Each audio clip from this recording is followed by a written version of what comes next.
नमस्कार। आप सभी का बहुत बहुत स्वागत। सर्वप्रथम सभी को नववर्ष की बहुत बहुत शुभकामनाएं, बधाइयाँ। आज का हमारा विषय है टॉ फैलेंज ऑफ अपोलो। आजकल हम एक सीरीज बना रहे हैं। हम हर उंगली और अंगूठे के हर पर कुछ खास चिन्ह बढ़ते हैं, उनका अध्ययन कर रहे हैं। और आज है नंबर टॉ फैलेंज ऑफ अपोलो। जो हमारी ये अनामिका उंगली होती है ना, अपोलो फिंगर, इसका ऊपर वाला हिस्सा है, इसके बारे में बात करेंगे हम लोग। मतलब इस टॉ फैलेंज की बात कर रहे हैं। यदि ये फैलेंज मान लीजिए यहां तक है, इन दोनों के मुकाबले टॉ फैलेंज बड़ा है, तो ये शो करता है कि जातक के पास ना बड़े ऊंचे ऊंचे आदर्श होंगे, उसके दिमाग में बड़े बड़े सुंदर विचार होंगे, और उसके पास कुछ ना कुछ, कोई ना कोई क्रिएटिविटी, कुछ कला जरूर होगी, पक्का होगी 100%। चाहे वो उसके बारे में जानता हो चाहे ना जानता हो, लेकिन उसके पास कुछ कला की प्रतिभा जरूर होगी। लेकिन यदि यह टॉ फैलेंज मान लीजिए इन दोनों के मुकाबले छोटा है, मान लीजिए छोटा है, अब क्या होगा? बिल्कुल विपरीत। अब आदमी के दिमाग में भूसा भरा होगा, कोई आदर्श विचार नहीं होंगे, गुड़ गोबर, मतलब सुंदर विचार नहीं होंगे, और ना ही वो अब बहुत क्रिएटिव होगा। उसे तो कला से कोई प्रेम होगा ही नहीं, किसी दूसरी दुनिया में रहेगा, वहां दौड़ रहा होगा, पीछे के पैसे के पीछे पड़ा होगा, उसको आर्ट वार्ट से कोई मतलब नहीं। लेकिन फिर भी हमारे व्यक्तित्व को निर्धारण करने में ये टॉ फैलेंज अपोलो फिंगर का एक महत्वपूर्ण भूमिका अदा करता है। बड़ा है तो हाई आइडियल्स, ब्यूटीफुल थॉट्स, कुछ क्रिएटिविटी, कुछ कला, प्रतिभा। छोटा है तो कला की तरफ कुछ खास रुझान नहीं, और साथ में उसके मन में ना कोई खास इनक्लाइनेशन, झुकाव नहीं होता आदर्शों के प्रति, सौंदर्य या कला प्रेम, इन चीजों से उसे कुछ लेना देना नहीं होता। लेकिन यहां पर कुछ चिन्ह उभरते हैं, वो कुछ खास होते हैं, और वो हमारे व्यक्तित्व को बनाते हैं। कैसे? आइए देखिए।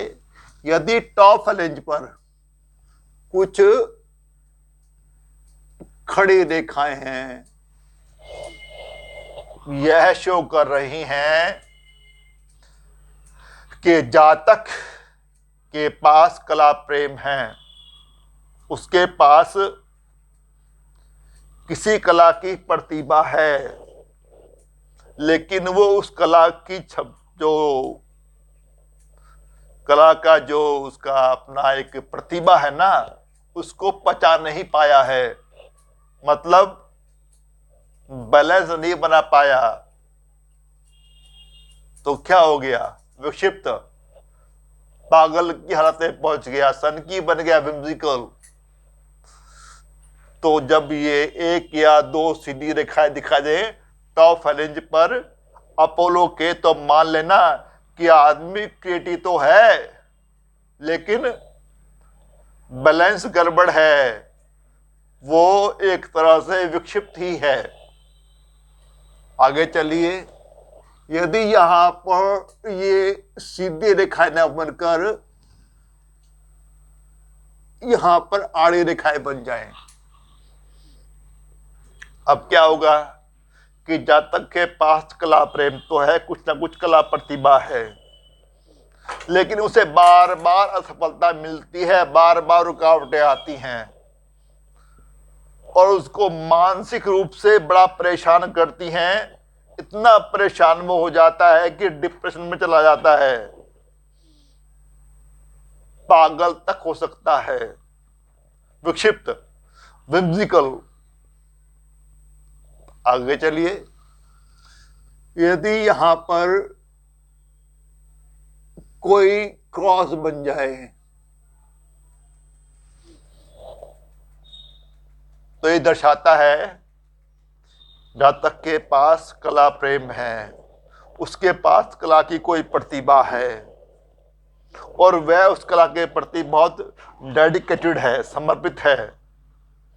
फिर भी कभी कभी ना उसका जो ये रुझान है ना कला के प्रति, वो ओवर डेडिकेटेड हो जाता है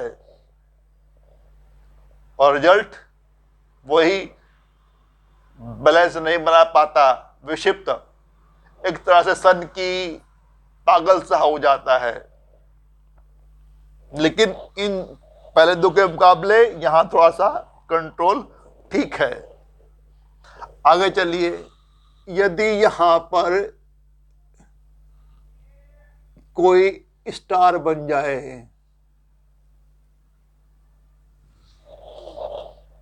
यहां पर शुभ होता है।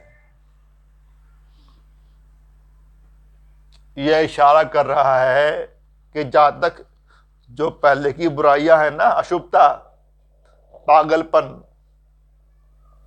उससे बचा रहेगा। साथ में उसे कला के क्षेत्र में सफलता भी मिलेगी, मान भी मिलेगा, संपन्नता भी मिलेगी। यहां पर स्टार होना शुभ माना जाता है। आगे चलिए, यदि यहां पर कोई ट्रायंगल बन जाए,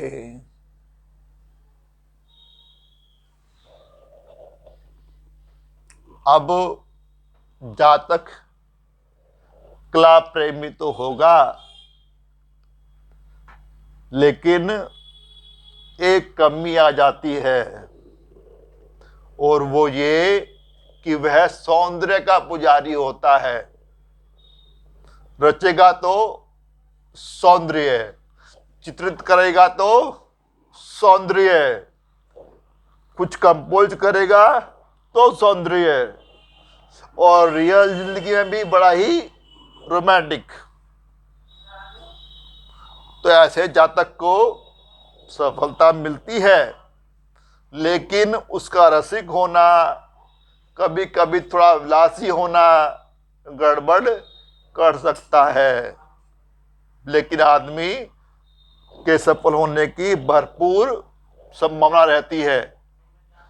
थोड़ा सा बस कंट्रोल किया जाए तो वो बहुत आगे तक जा सकता है।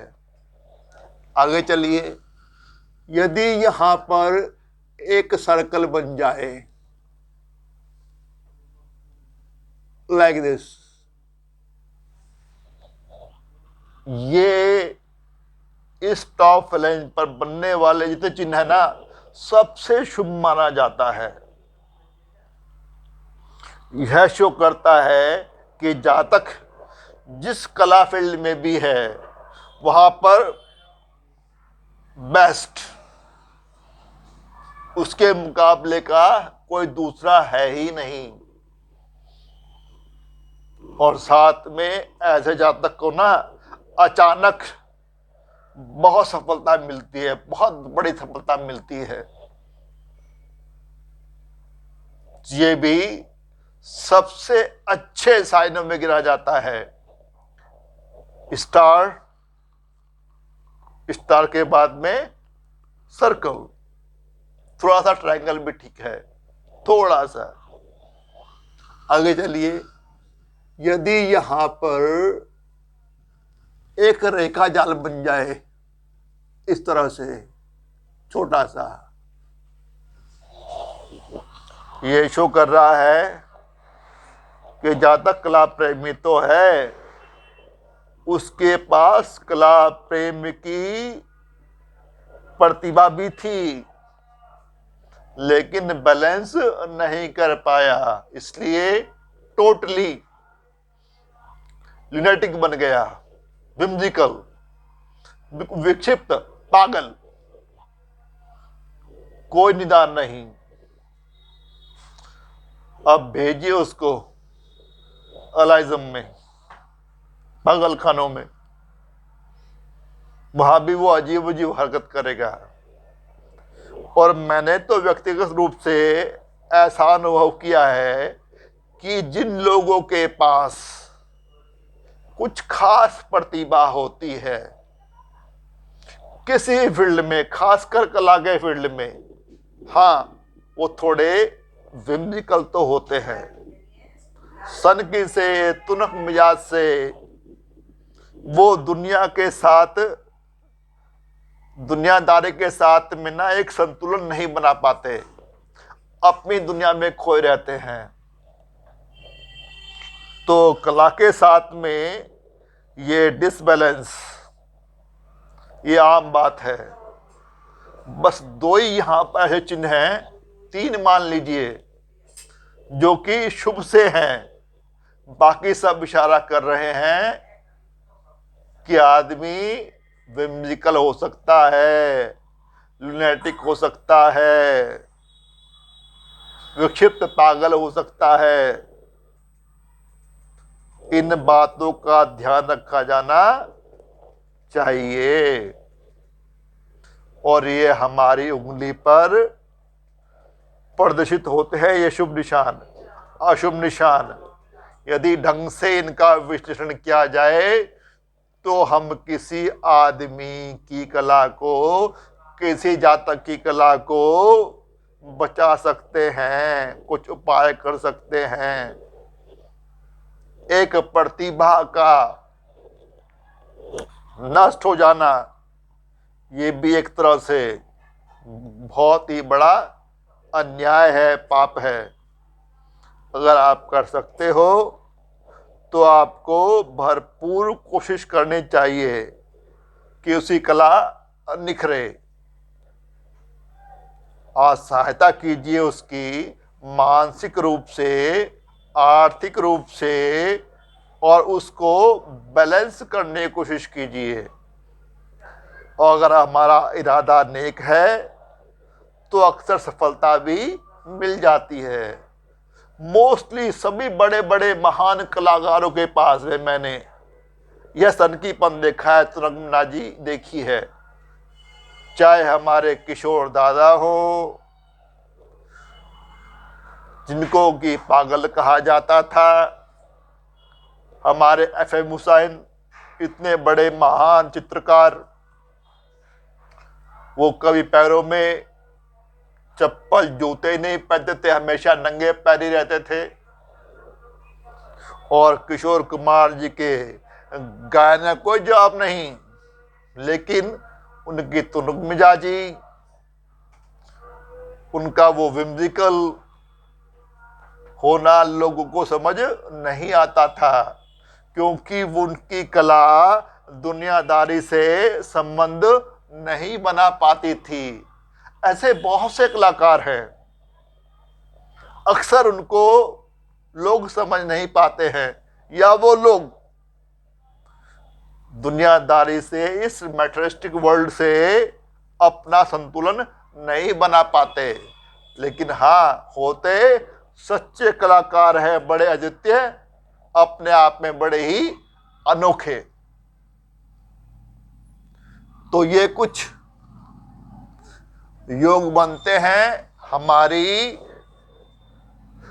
ये जो अपोलो फिंगर है, इसके टॉप वैलेंस से हमें मालूम पड़ सकता है, खासकर कला के क्षेत्र में, कि आदमी कितनी तरक्की करेगा या उसकी कला को उचित सम्मान नहीं मिलेगा, उचित महत्व नहीं मिलेगा, और शायद वो डिप्रेस हो जाए, पागल हो जाए, हमें यहाँ से इशारा मिल सकता है, top phalanges of Apollo finger. आशा करता हूं आपको समझ आया होगा। है तो बहुत सूक्ष्म, लेकिन समझ आ गया होगा। आपने अपना कीमती समय निकाला, वीडियो को देखा, आपका बहुत बहुत आभार, तहे दिल से आभार। और छोटी सी अपील कि वीडियो को लाइक कर देना, शेयर कर देना, सब्सक्राइब कर देना, साथ में बेल आइकॉन का बटन है उसको भी दबा देना। फिर वही पुराना वायदा कि जल्दी मिलते हैं एक नए वीडियो के साथ, एक नए विषय के साथ। तब तक के लिए bye bye, goodbye, see you soon. नमस्कार, नमस्ते, शुक्रिया, thank you, happy new year to all.